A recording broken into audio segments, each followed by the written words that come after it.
2015-17 സമയത്തൊക്കെ ഞാൻ ഭയങ്കര പരാതിക്കാരിയാണ് കേട്ടോ. ഫുൾ ടൈം ഞാനിങ്ങനെ ഇതെന്താ അങ്ങനെ, ഇതെന്താ ഇങ്ങനെ, ഇതെന്താ എനിക്ക് മാത്രമാണോ ഇങ്ങനെ, ഇതെങ്ങനെ ആലോചിച്ചും ചോദിച്ചൊക്കെ ഇരിക്കും കേട്ടോ. അപ്പോൾ ഷെയർ ചെയ്യണമല്ലോ ആരോടെങ്കിലും.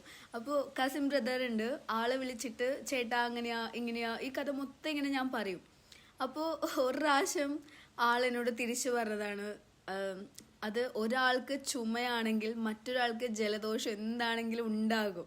അത് അങ്ങനെയാണ്. സോ ഞാൻ പറഞ്ഞു വരുന്നത്, നമ്മളെപ്പോഴും ക്യൂരിയസ് ആണല്ലേ, മറ്റൊരാളുടെ ലൈഫിൽ എന്താ, അല്ലെങ്കിൽ അവർ നല്ലതായിട്ടാണോ ജീവിക്കണേ, ഇവർ നല്ലതാണോ, എനിക്ക് മാത്രമാണോ ഈ പ്രശ്നം, ഇത് അന്വേഷിച്ച് പോകുമ്പോൾ നമ്മൾ ജീവിക്കാൻ മറന്നു പോവാണ്.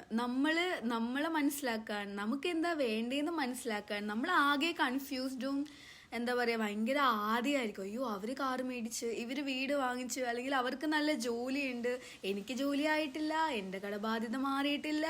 ഈ പരാതി പറയുമ്പോൾ എന്താ ഉണ്ടാവുക, ഇതൊക്കെ ഇങ്ങനെ കോൺസ്റ്റന്റ് ആയിട്ട് ഇങ്ങനെ പെയ്തുപെറുക്കിക്കൊണ്ടേ ഇരിക്കാൻ പറ്റുള്ളൂ കേട്ടോ. ഒരു വ്യത്യാസം ലൈഫിലുണ്ടാവില്ല. ഇങ്ങനെയുള്ള ക്വസ്റ്റ്യൻ നിർത്തുക എന്നുള്ളതാണ്. കാരണം അവരുടെ ലൈഫ് അവർ കൊണ്ടുനടക്കുന്നുണ്ട്, നമ്മളുടെ ലൈഫ് നമ്മളാണ് കൊണ്ടുനടക്കേണ്ടത്. മറ്റുള്ളവരെ ഫോക്കസ് ചെയ്യുന്തോറും നമ്മളിലേക്ക് മറന്നു പോകും. സോ ഇങ്ങനെ ഒരു പ്രശ്നം നിങ്ങൾക്കുണ്ടെങ്കിൽ ദയവായിട്ട് അതങ്ങ് നിർത്തുക കേട്ടോ. പ്രത്യേകിച്ച് നിങ്ങൾ മാനിഫെസ്റ്റേഷനൊക്കെ ഇപ്പോൾ പലപ്പോഴും നിങ്ങൾ പറയണില്ലേ ഈ മാനിഫെസ്റ്റേഷൻ നടക്കണില്ല. നമ്മൾ കേവലം ചെറുത് എന്ന് വിചാരിക്കുന്ന ഇത്തരം ഒരുപാട് കാര്യങ്ങൾ വേണ്ടാന്ന് വെക്കും, അല്ലെങ്കിൽ ഇഗ്നോർ ചെയ്യുമ്പോഴോ നിങ്ങൾ അറിഞ്ഞിട്ടും ചെയ്യുമ്പോഴൊക്കെയാണ് നിങ്ങൾക്ക് വേണ്ട ബ്ലെസ്സിങ്സ് നിങ്ങളുടെ ലൈഫിൽ വരാത്തത്.